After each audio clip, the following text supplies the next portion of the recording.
તો આજે આપણે બનાવશું વટાણા બટેટાનું શાક અને ખીચડી. તો વટાણા ફોલી લીધા, બટેટા સુધાર નાખ્યા અને આ બાજુમાં ટમેટાય સુધાર નાખ્યા. તો કુકરમાં બનાવશું આપણે, એટલે કુકરમાં તેલ નાખી દીધું. તેલ ગરમ થયું એટલે રાઈ, જીરું અને હિંગ નાખી દીધા અને બટેટા અને વટાણા નાખી અને એને થોડાક મિક્સ કરી લીધા.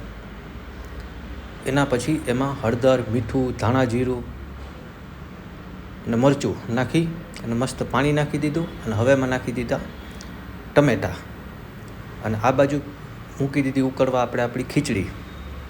એટલે ફટાફટ બે એક હારે બની જાય. તો જો 3-4 સીટી આપણે કરી લેશું એટલે વ્યવસ્થિત શાક પાકી જાય. તો શાક આપણું થઈ ગયું છે તૈયાર. ખીચડી યારે ખાવું હોય ને એટલે થોડું રસાવાળું બનાવ્યું આપણે. હવે એમાં નાખી દઈશું આપણે કોથમરી. તો મસ્ત મજાનું વટાણા બટેટા ટમેટાનું શાક તૈયાર થઈ ગયું છે અને ઓલી બાજુ ખીચડી તૈયાર થઈ ગઈ છે. તો હાલો બધાય વટાણા બટેટાનું શાક અને ખીચડી ખાવા માટે.